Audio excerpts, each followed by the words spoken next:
Today is September 13th, 2021. We don't normally specify the date that we record, but it is 2 days after the 20th anniversary of September 11th, 2001. And I just, I feel like it would be weird if we didn't talk about it. And we don't have to get deep into it, but it is kind of a segue into the subject that I do want to talk about. But I don't know. Do you want to begin? Like, what are your thoughts about that day? You and I saw each other that morning. But, do you have any recollections, any feelings, any thoughts, whatever?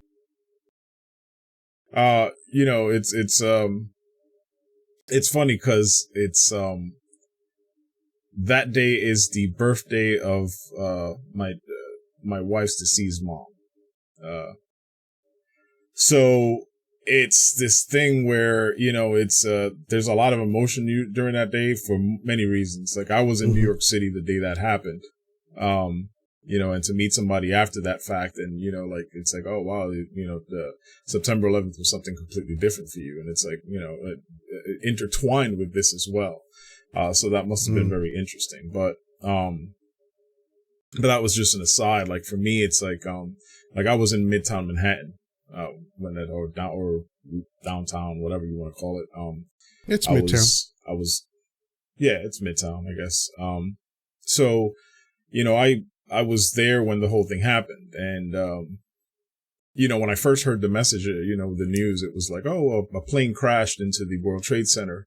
But there was no specificity on what kind of plane or whatever. So I just kind of assumed it was some sort of propeller plane, like some private jet that somebody just misnavigated or something weird. Right. Whatever. Like in 1938 when a small plane crashed into the Empire State Building. Right. So I was thinking it was something to that effect. You know what I mean? Like, and then after news continues, it's like, oh, no, it was a 747. And I thought, wait, what? Right. Like, how did that happen? That must have been disastrous. And the thing about it is that while that was happening, I was downstairs just getting like a butter roll and a coffee or whatever. And I started noticing that people were just kind of looking in a certain direction up in the sky from where I was. But I didn't pay any mind. I usually just kind of disregard the general public in New York City. And just kept moving. It moving. Yeah. It was just sort of my thing. And then I get upstairs and I hear about it or whatever. And then as news, continued, everybody started realizing that this is serious. And then a second plane hits. And then we hear reports about a plane crashing in Philly or Pennsylvania somewhere, and one in DC by the Pentagon. And I'm like, oh my God, what the fuck is happening? It was such a surreal moment. And when I got downstairs, because we were dismissed, we were like, hey, everybody get home safe and, just leave. And when I get downstairs, a part of Midtown Manhattan that's usually just really crowded suddenly was barren. There were no cars. There were no, the parking lot was empty. That was just full 30 minutes ago. It was like nothing I've ever seen. And then a cab came up the street and I happened to just get lucky and hailed a cab. And I asked where I'm going, and I told him I'm going to the Bronx, and he was going to Queens. So I hopped in and he was like, oh, okay, cool. That's going to work out. And on the way there, I saw a horde of people just sort of gathering at the, 59th Street Bridge and just, trying to cross over. And it was like almost impenetrable. So it took us a while to get through that. But we navigated around it, and I got pretty lucky. A lot of people, did not. And a lot of people never made it home. But one of the things that impacted me the most was, after I heard everything that happened, for me, I was like, whatever, I was a little shook up and whatever, but at the end of the day, I was fine. But then there were voicemails that played that day, about family members. Yeah, I think it was a few days later, but yeah, because I know exactly what you're talking about, and yeah, I'm pretty sure, and I could totally be wrong about this, but I'm pretty sure it started a few days later. Yeah, but I mean, the first reports were just of people like jumping out of the window, right? And you start to realize it's like, oh man, how crazy must it have been there? How hopeless must that person been to just be like, oh my God, I got to jump out of this window. Yeah, they didn't want to burn to death. Right. And so, and so that's, then the buildings come crumbling down. And, like when I heard that on the radio and I looked right behind me as we were heading uptown, I looked behind me and it looked like the world was collapsing behind me and it was coming after us. Like you could see, like I was probably somewhere in the 60s and you could see that coming down, the plume of smoke and everything that was just like there. It looked like it was alive, like it was coming after you. It was surreal. But there were so many stories of humanity, so many stories of like bravery and, and sacrifice. And, it's something that like kind of lives with me all the time. I think it forever changed the United States, honestly. In what way? I think that's at least for the generations living, it's just one of those things where it's like you start to see, it's like, oh my God, but like, the United States is vulnerable, I think people got frightened. And, I don't think a lot of people have healed from that, I've met a lot of people who've had survivor's guilt, people that worked at the World Trade Center, worked near it, that, either were sick that day, didn't make it in or whatever, was supposed to be there for some reason or the other and just didn't. And, there's just so many stories and so many things. But, one of the things that I find really interesting is one of the things that you've always pointed out. And it's that, when everybody called to say goodbye to their loved ones, when they several days later, they played like those voicemails and you called me about that. And everyone called the people that they loved the most to tell them that they love them, right? There were voicemails all about that all the time, playing over and over. And like you said, that's what's important in life, Yeah. It really, explain humanity in such a tragic way, but it did. It's like, that's what we live for. Yeah. We live for the people that we love. Yeah. And that became the positive takeaway for me as well. Cause, as I mentioned earlier, we saw each other that morning and I think it was right before you hopped in the cab. And my day started off at a high school office, because I was registering my son in a school, cause he was living with me that summer, for reasons I won't get into, but, I was showing up to the office late cause I had to go do this thing. And here's the interesting thing that happened to me. After I registered my son, my fiance and I, we were 32 days away from being married, and my fiance and I drove to the train station, and I hear on the radio about a plane hitting the tower, right? Mm-hmm. And like you, I was like, oh, it must be some small plane, it f***ed up. Maybe the pilot had a heart attack or something, because it was a perfectly clear day. So it wasn't like in the case of the Empire State Building, I believe it was a foggy night and they just couldn't see. Yeah. So, I just kind of assumed that the only way a plane could have hit that is either some kind of mechanical failure or the pilot had a heart attack and, didn't control the plane, whatever.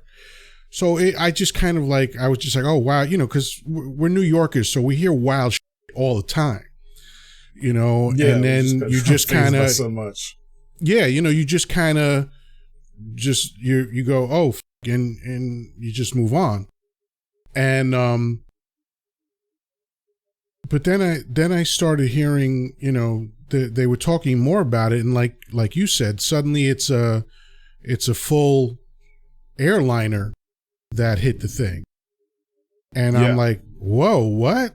And at that point, I had been flying flight simulations, which qualifies me for nothing, but I did understand a little bit about avionics, and I did understand a little bit about the instrumentation. My flight sims were jet planes, but I still understood like fighter planes, which are different avionics than a jumbo jet, but you get a little feeling for how they work, right? So I'm like, wow, like that's weird. Like that's all I could think was like, that's weird. That doesn't sound right. That a big plane like that, because what I knew was enough that a lot of things would have to go wrong in succession, or even at the same time, in order for that to happen. So it just struck me as very strange. And then we walk up to the platform of the train. The train pulls up, and right as the train pulled up, because I had wanted to keep listening to the story, so now I was listening to it on my little portable radio. Right, I had like this little MP3 player that was also an FM radio, so I kept listening. And when the train pulled up, just in that moment, as the doors were opening, they said another plane hit the second tower. And I was like, something is obviously really wrong, but totally habitually, I still stepped onto the fucking train. Yeah. And then it got real funky, because now on the way into Manhattan, I see this. Oh wow, there's like a thunderstorm happening.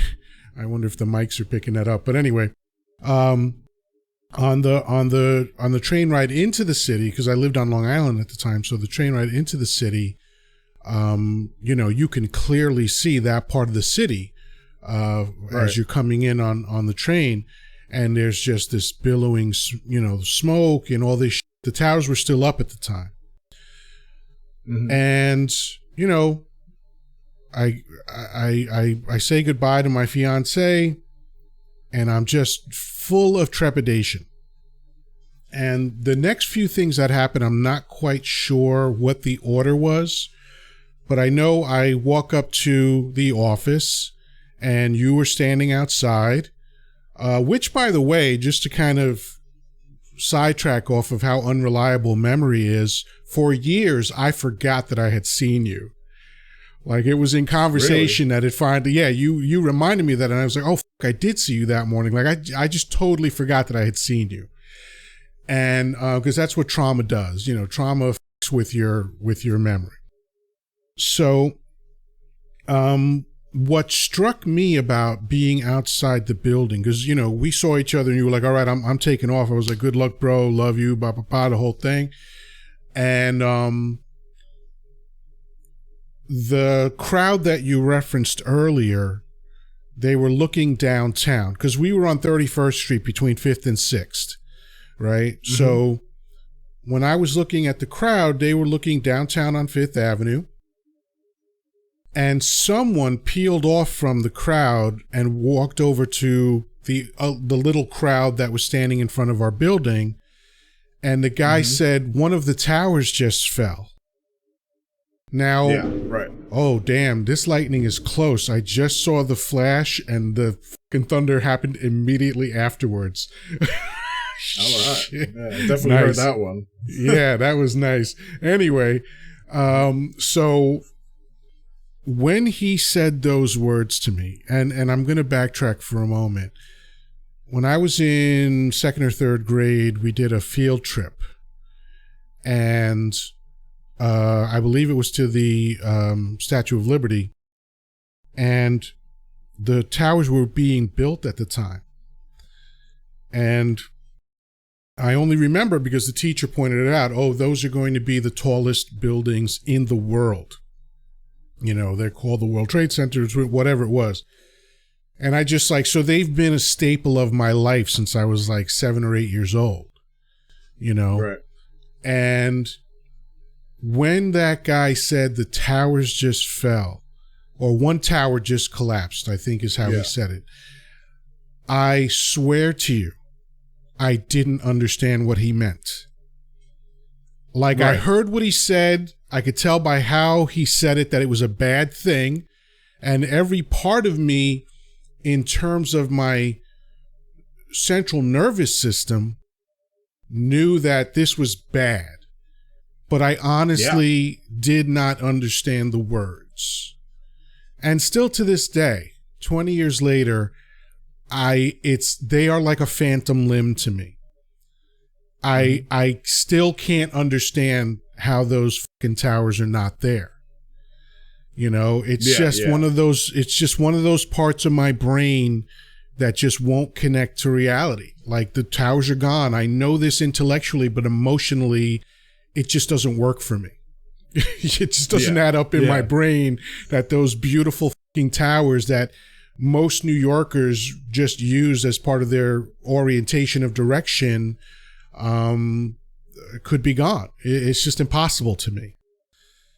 Right. So right after that guy said that, another thing happened, and again, I'm not sure of the order, but so the thunder is getting a little bit delayed from the flash, so it's moving away from me. That's a good thing, because otherwise I might be pretty well but anyway, as I mentioned earlier, I spent hours upon hours playing a flight simulation game, and it was an F-15 simulator. So I had the sound of F-15 engines in my ears for anywhere from 3 to 8 hours every fucking night for a long, long time, like probably over a year, right? And suddenly I heard that very familiar sound of F-15 engines. And I've been a New Yorker all my life. I've spent very little time away from New York in my life, 2.5 years, basically. But up until 2001, you know, aside from the first 2 years of my life in the Dominican Republic, I was a New Yorker. And I had never heard that sound in New York, and it turns out that F-15s had never flown over New York before that day. Right. So when I heard the sound and I looked up and I caught the very distinctive twin tailpipes, and just now I looked up, which is such a weird thing, but I'm kind of reliving the memory. But I looked up and I saw these twin tailpipes flying, you know, zooming through the sky just for a split second. And I was like, this is f***ed. F-15s are flying over Manhattan. This is f***ed. And then my next thought was, I have to get to Janine. And that's what I did. I figured out, I don't even remember exactly how I got to, I think I also took a cab, or maybe I jumped on a bus. I don't even fucking remember. She was on 54th and Park. So whichever way I got there. And what really freaked me the fuck out was that I got to her office before she did. And so when I walked into that office and she wasn't there, my heart sank. I was like, this is the love of my life. We're scheduled to be married in 32 days. I love this woman beyond measure, and now she's missing. Right. Now, the only saving grace was that horrible feeling did not last long. Like, she walked in maybe about a minute or two after I did. And she saw me and just broke down crying. And so now it was like, okay, my best friend is headed home. My fiance is with me. My son's on Long Island. So now I go into solution mode. What do I have to do next? What are the next steps? And like you said, people had started walking over bridges. And I thought, okay, that's a possible thing. So let's figure out what we're going to do. So the first thing we decided is probably the safest place was her father's office, which was on 57th Street and like right off of 6th. And her father's office happened to be in the basement. He was a general contractor and he leased space in the basement of this building. So I thought that would be a safe place. If anything else happens and we are under attack, then that'll be a good place to be. And then I thought, okay, in case we have to walk, let's go to the shoe store and buy sneakers because I had on my dress shoes. So we both bought sneakers. And here's one of the things that was one of those quintessential New York things that still amazes me to this day. Walking to and from the shoe store, which was just maybe a block and a half or so from her father's office, there were people sitting outside because it was a beautiful September day. It was very warm. It was bright and sunny. It was beautiful. So downtown, just, a couple miles away from us, all hell is breaking loose. But on 57th Street, there were people sitting outside of cafes sipping coffee. Yeah. And that still fucking amazes me. That I sometimes wonder if I made that up in my imagination, but I remember it was just so vivid to me. Like, no, I how could you be doing? Yeah. It's the most bizarre thing, right? Like, dude, do you not understand what's happening now? There is a chance that New York City is engaged in a war. Right. And I remember this one guy sitting in khaki shorts. And maybe he's an amalgamation of several people that I saw, but this is what I remember. A guy sitting in khaki shorts, white dude, with his legs crossed with fucking like boat shoes on or loafers or something, and just sipping some kind of fucking coffee. And I was like, how? How is this happening at the same time that this wild is going on? And so after that, I made the decision that we're not going to walk across the bridges. I was like, because, if something else happens, because they were talking about, attacking the Empire State Building, and we worked around the corner from the fucking Empire State Building.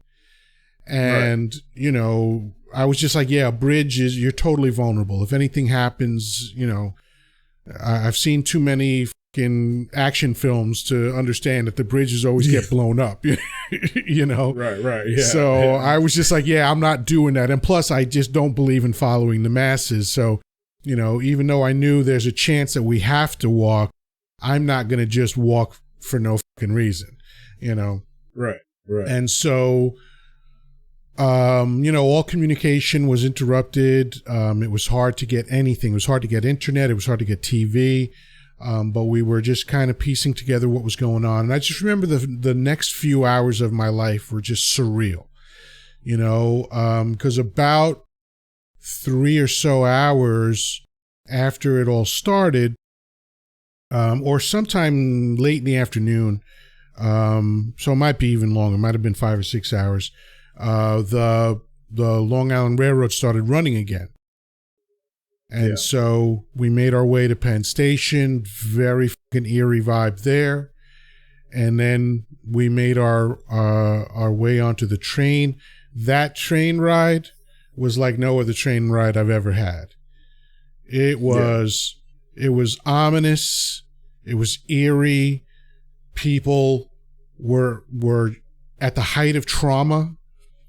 I'm sure I was one of them, but the only thing that saved me that day is, my thing that I always talk about, which is solution mode. When shit is happening, I go into this mechanism of survival, which is don't panic, don't freak out, focus on what's next. Just figure out what's next. And then once you figure out what's next, figure out what's next after that. And I don't think about anything else. Just what's in front of me right now? What are my options? What are the possibilities? What's the smartest thing to do for self-preservation? And that was it. Yeah. And then I got home, and that's when it hit me, because it was about 6 o'clock at night, I think, that we got home. And that's when it all just started hitting me. That's when I saw the actual footage on the news, and it was just crazy. And that was Tuesday. And I remember, and we'll end on a light note, that our manager decided that we should all get on a conference call just to talk. It wasn't about business. It was. Do you remember that call? Yeah, I remember that call. Yeah. So vaguely, but I remember it happening. Okay, so I'll tell you the highlight of the call for me, because it was, I thought it was very thoughtful that he decided to do that. Because I consider him a douche. And so, nobody's monolithic, and this happened to have a very thoughtful moment and said, hey, I just want to make sure let's just check in with each other. Don't worry about work. We'll get back to it when we get back to it. But, let's just, let's just talk. And again, I think it was either like Thursday or Friday of that week. And I remember that one of the installers was downtown installing one of my deals. Ooh. And he talked about, he was installing one of my deals when the fucking first plane hit. And my heart just sank. I was like, oh my God, this guy could have gotten fucking hurt or killed or Jesus. But in typical fashion, I saw a punchline and I couldn't avoid it. Yes, and I remember saying to him, hey, I don't want to be insensitive, but did you finish the install? Yeah. I remember his name too. It was great. Yeah. And the highlight was made even better by the fact that through all the nervous laughter and groans, all I could really hear was the high-pitched wail of your laugh.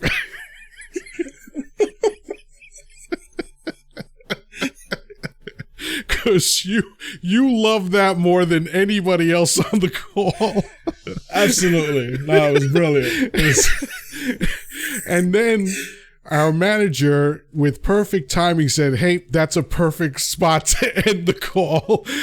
Take care of everybody. Yeah. And we got off the call. But that was it was so great to hear your laugh, because I fucking love your laugh. And I will virtually do anything to make you laugh, because I love your fucking laugh. And so that was that week. And then that again, I think it was that weekend that they started playing the voicemail messages, and that was life-changing for me. I don't know if whatever America went through collectively had any permanent kind of effect. I definitely get the idea that people for the first time might have understood that, it doesn't take much to disrupt it here, Right. But, unfortunately, the whole kumbaya didn't last too long. I think we got about 2 weeks of that before George the Dumber got on TV and started saying ridiculous things. And, we squandered an opportunity to really bring people together. And the anti-Middle Eastern, sentiments that were expressed rather violently, both emotionally violently and physically violently, were a shame. So, when people wax poetic about, we all came together, I'm like, no, that didn't happen. That's what you think happened, but that didn't happen. There were a lot of people getting hurt because we didn't all come together. It would have been great if we had. It would have been great if that togetherness had any lasting effect. I think we could have. Yeah. We could have, but yes and no. Like, theoretically we could have, but that's not how humans are wired. Humans are wired for the immediacy of their situations. Whatever it is you're going through, your brain does what it does to try to get you to survive through that incident. It's been proven in tests that roaches actually have more long-term capability in terms of planning than humans do. It's not our forte. Roaches. Roaches are better organized long-term. Yeah. But and that's how they're wired. Humans are wired for the now, right? They don't do that well for long-term, because really our life is about now. Like, it's, every day we got to find food to stuff in our face. Every day we got to figure out, how not to get hurt and things like that, and if you go back far enough, it was like, how do you avoid the animals that are trying to kill you? That kind of shit.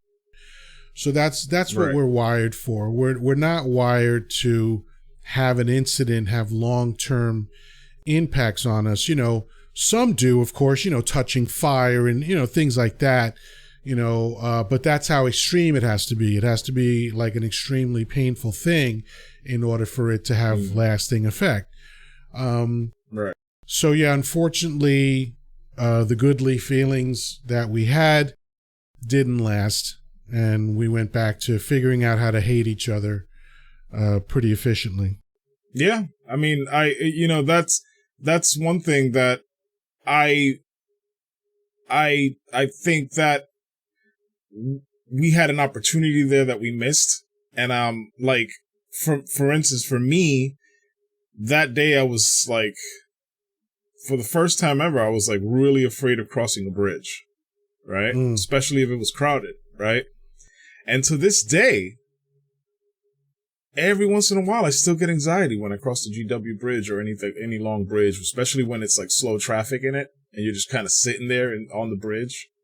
Yeah. It's like, you're kind of, whether it's a tunnel or whatever, like there's always a little bit of anxiety. Like, it's fine. It's under control. I can drive. I'm on, I realize that it's just, it's just stuff that's like going on in my head, but it never fails. It always happens. And that's something that has stuck with me since. Like, it's not paralyzing or anything like that, but it's definitely like in my mind, so, and I think that there's probably some of that for a lot of people, Yeah. Well, it's commonly referred to as PTSD. Right. But let me, with the example that you gave, I want to quote Al Pacino and say, you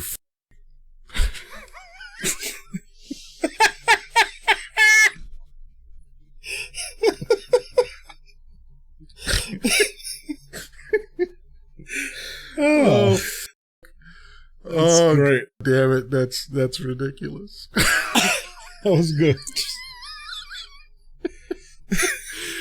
Oh man. This the whole topic of 9/11 got me thinking about the persistent rumor of terrorism. Because I think it's interesting that terrorism, like, who is a terrorist, really depends on who you ask, right? Yeah. And I think it's interesting because, the old saying is one man's terrorist is another man's freedom fighter, right? Sure.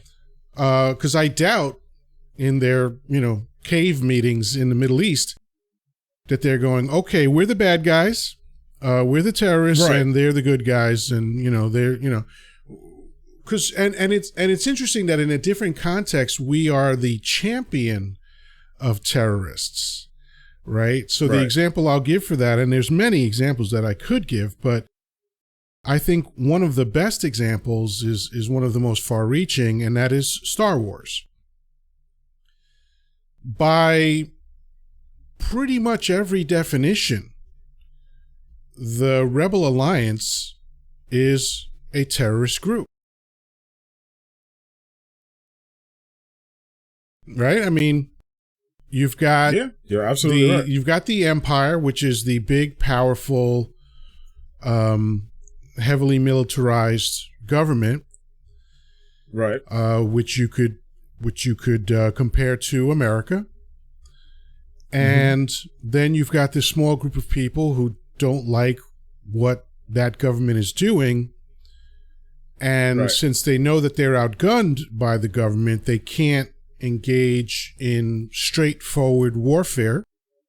So they turn to terrorist tactics. Because here's the thing that I've never heard anybody talk about with regard to Star Wars and some of the things that the Rebel Alliance did. So the blowing up of the Death Star. Okay? Right.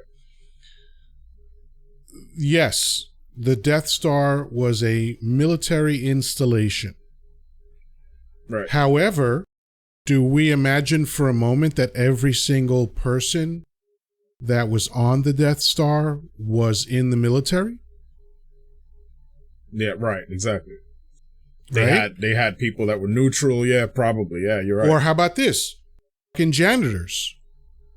Right? Right. Doctors.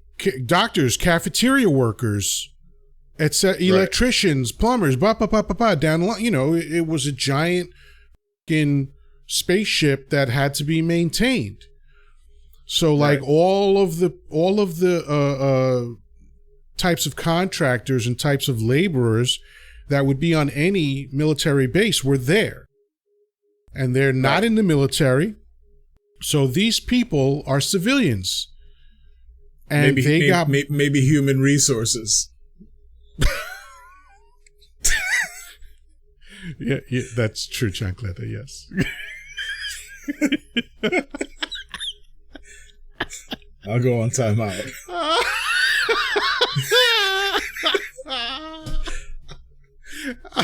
I just love that you know that you were derailing the conversation with that one.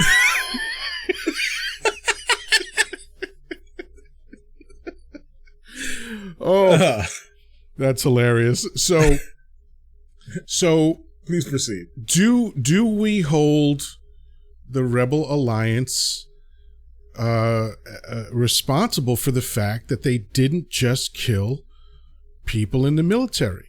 They killed innocent civilians that were on the Death Star. And some people might say, well, the greater good, It's like, okay, but now you're backpedaling. Because when you look at the definitions for what constitutes a terrorist group, very often the discussion revolves around killing people who are not directly connected to the people that you're fighting against. Right? So when you blow up the towers, you're killing non-combatants. When you drop a bomb on Hiroshima and then another bomb 3 days later on Nagasaki, you are killing innocent people. And by the way, let me go on record, if no one knows this, well, not no one, but if whoever's listening doesn't know this, America is literally the only country that's ever unleashed nuclear weapons on another country. And I think it's the height of hypocrisy for them then to go around saying, well, we don't want you having nukes. You're irresponsible. Right. That's fucking crazy. Yeah. But anyway, the point is that, again, the terrorist is dependent on who you're asking is the terrorist. Americans fear brown people. They assume that all brown people are the ones that are potential terrorists. And it's like, who was Timothy McVeigh? He was a white, blonde-haired, blue-eyed Christian male who parked a van full of explosives under the fucking daycare center of a federal building and killed 168 men, women, and children. Right. So, you're worried about the brown people, but who are the real terrorists? Right. So that's why I wanted to bring that up. But what are your thoughts on that? No, I mean, you can say so many examples of different things that, it's like, we have a lot of terrorists in this country as well. And a large majority of them are white. You know what I mean? It's like, if you look at situations like, like who the two presidents that got killed and shot, like Lincoln and Kennedy, right? Mm-hmm. They were killed by white men. Right. And so, and yeah, you can get into the whole conspiracy. And Ronald Reagan was shot by a white man. Ford was almost shot by a white woman. Right. And so it's like, when you look at groups, to me, this is the one thing that I always hated. It's like, when you look at a group, any group of people, you're always going to have, some bad apples. It's just what it is. A phrase that I can't stand, but okay. Fine, fair. You choose the one you like. But the point is that, you can take a large enough group of people and you can start to see, like, there's a lot of good here. We just have to start, like, learning about them. That's why, to me, like, culture capital, like, just learning about different cultures is so, like, interesting to me, because it's like, when you start to realize, it's like, we all love the same thing. Like, what do people get,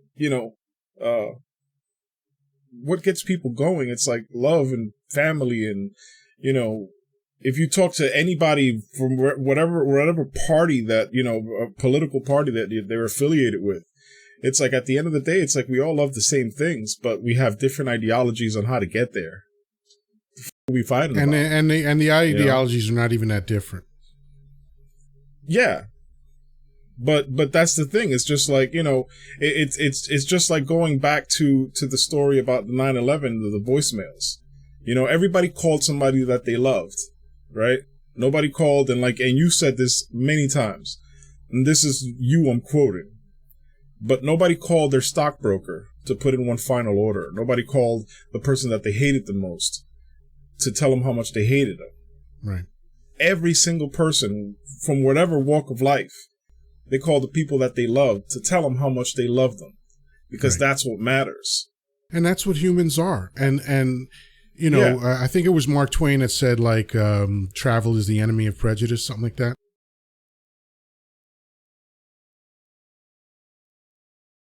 And what that alludes to is the idea is, if you meet enough people, you understand that everyone's the same. Right. There's different languages. Big fucking deal. I don't even know how languages sprang up, but whatever. There's different languages. Big deal. Right. Right. There's different religions. There's different political beliefs. There's different customs. There's different foods. And last but not least, there's different levels of melanin in skin and different skin tones, which is literally the most superficial thing about a human being. But when you add up all of those differences, they are nothing compared to the consistencies among people that you're talking about. It's like, oh, my culture, we're really into family. Oh, really, Sparky? You think that's fucking unique? Please tell me, point out all the cultures that don't give a fuck about family. I'll wait. Yeah. It's just a dumb thing. Culture, my culture's really into fucking food. Oh, really? Really? Nobody else likes to eat, you fucking moron? Like, what the fuck are you talking about?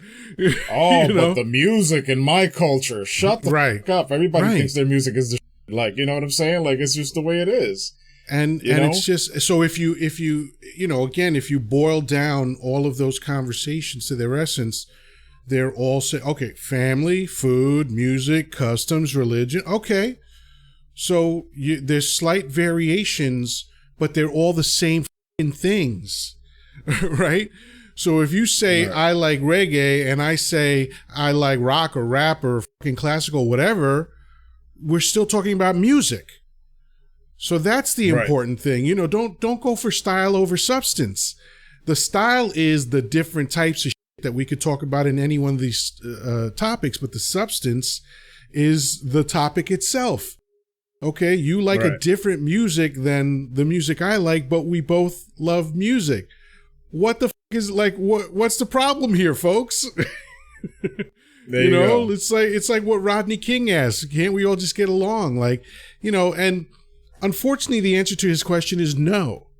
We can't all just get along, and that's the thing that troubles me when people get into these conversations and their solution is, well, we all just need to love each other. And I'm like, okay, if your plan, if your solution for what's going to make everything okay is reliant on everybody loving each other, it's guaranteed to fail because we're not going to do that. Human beings are just not going to do that. Because let me ask you a question. Given what the human race has been through, even in the last, you're 43, almost 44, right? So even in the last 44 years, the shit that you've seen in your life that people have experienced, if that didn't do it, what the fuck will? That's a solid point. Yeah. Right? Incontinence, perhaps. Yeah, but seriously, like, you know, all right, in the last 20 years, there were 2 wars going on at all times, not to mention all the fucking wars that were going on all over the world, right? So war doesn't do it. War doesn't do it, yeah. The climate change, all over the world, motherfuckers drowning and starving to death and freezing to death and being boiled to death in the heat, like, that didn't do it. 20 children murdered, ages 6 to 7. That didn't do it. Motherfucker, what the fuck is gonna do it? You know, it's funny because I've asked myself that question a few times in my life, and it's just like, you know, like, it's like not that's one of those things about 9/11 that I guess I hoped for. I was like, oh man, maybe this will bring some sort of amazing peace. Yeah, so many people hope for Earth, it, and some people assume that it happened, and it happened for 2 freaking weeks. Yeah, maybe. Because it was after 2 weeks that Bush the Dumber got on television and started talking about, oh, we don't want your help, France, and it's like, what?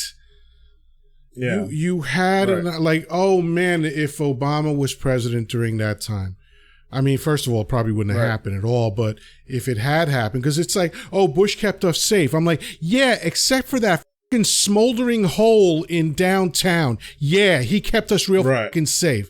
What the fuck are you talking about? Right. Holy shit, man.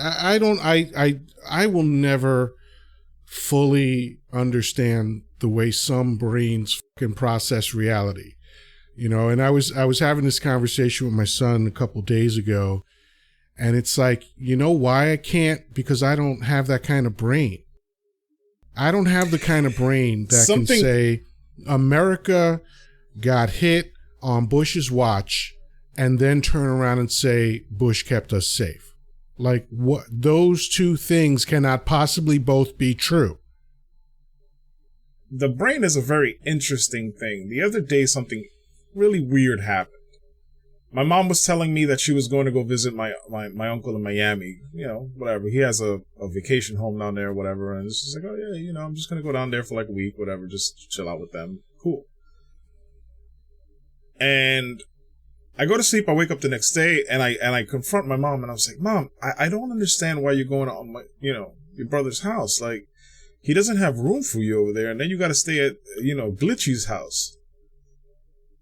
And she looks at me and she goes, who the fuck is Glitchy? And I was like, the guy that you told me that you're staying in the house. It's like, I never told you that. I'm staying with my brother. Like, what are you talking about? And so I'm processing this and was like, we did not have a conversation that you told me that there's no room for you in the house. And so you have to stay at like a neighbor's house. And she said no. So I dreamt this whole thing and remembered it. And I remembered it in a way where it was just so vivid. And so like, wow, that's crazy. Didn't recall it was a dream or anything. I just had all of these details in my head. And I realized that it's like, I think this happens to people and they just can't snap out of it. Maybe they just never confirmed. They just went around playing tricks on me. Yeah, like they had the same thing happen, except they maybe lived alone and then they just kind of rode that out and didn't have anybody to confirm it with. So it was just like, you know, like a situation where this just became reality for you and it's scary, right? Like, you know, and because I have to think about like how that very question I ponder all the time. It's like, how is it that like I'm looking at the same thing that you're looking at and you see this completely different, you know, polar opposite view that I have? And it's like, I don't know how that happens, right? And so I have to assume that it has to be something akin to that, where it's like you may have heard something that may have not even happened, but it's in your brain like it's real, right? And so, you know, and now you don't trust anybody, so you can't confirm otherwise. How else does it happen? It can't. The answer can't be as simple as everybody's just stupid, right? Well, everybody doesn't think like this, so that would be an overreaching statement. But I'm referring to the people that, like, I'll give you an example of who I'm talking about. The people that got their children vaccinated with 22 different vaccines in order for them to attend public school. Because there's no way around that. You cannot, under any circumstances, get a child into public school without all the vaccinations, right? Right. So when I was younger, it was less vaccinations, but it was still vaccinations. It was still the same thing, right? So you happily and easily, without protest whatsoever, got your child shot up 22 times with 22 different vaccines, or it might not be 22 times. Sometimes they combine them, I think. I don't even know. Right. But either way, it's 22 different vaccines. And now there's a new vaccine. And you become inflamed at the prospect of taking this vaccine. Right. It's your civil liberties, which haven't been impacted whatsoever. But you start screaming civil liberties, you start screaming Bill Gates is trying to implant shit on you because he wants to know where you are. It's like, anybody that wants to know where you are already knows. It's called your cell phone, motherfucker. Like, come on. You know? And it's like, look, I'm against the Homeland Security overreaching fucking spying program. I'm against all that. But at the end of the day, I don't worry about it, because if you want to fucking watch me. What are you going to do? Catch me eating a sandwich? Okay, have at it. You know what I mean? So I don't give a shit, but I'm against it in principle, but I'm not going to worry about it because I ain't doing fucked up. You can watch me all day long. Right. You know, you might see some disturbing shit, but you're not going to see anything illegal. I mean, mostly not illegal. Right. Yeah. But you couple know, of slaps like, on the wrist. Yeah, but you know, the idea that you were cool with the 22 vaccines that your child had to get, but you're suddenly not cool with this vaccine is fascinating, but it doesn't end there.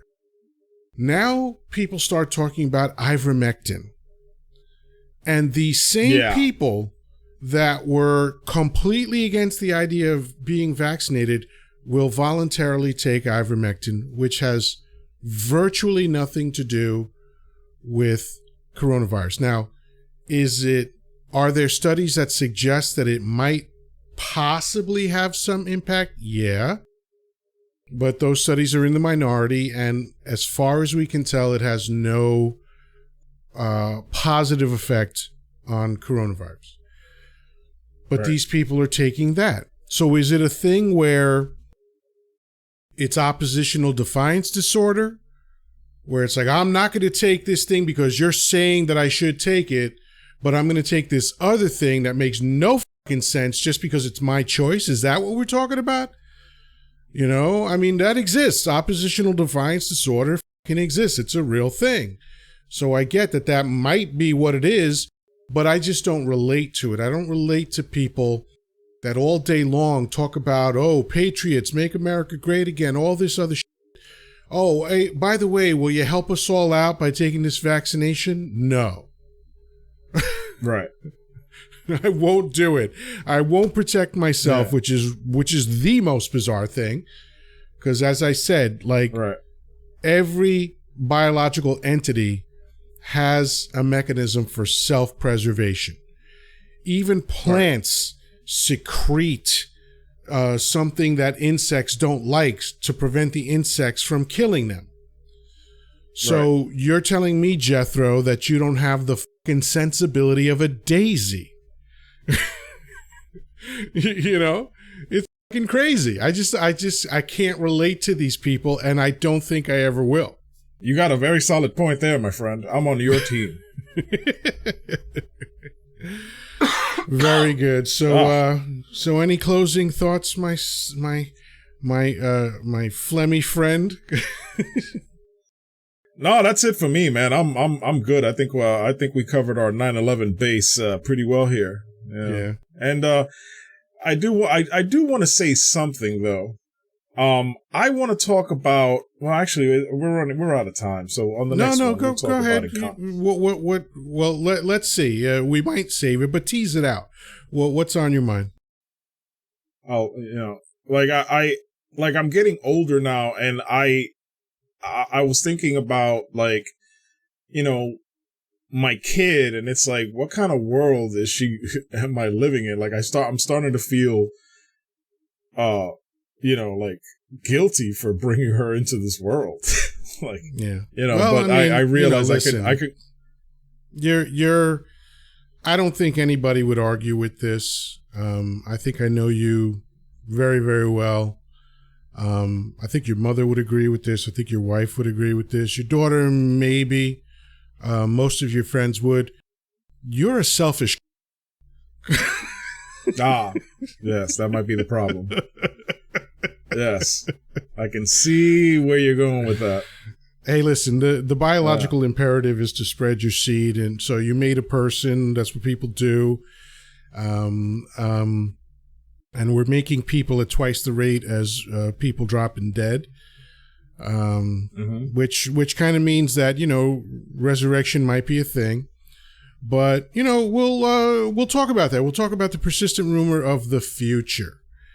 What is it? What does it mean? I think that would be a good topic to get into next time or some other time. But yeah, I like that idea.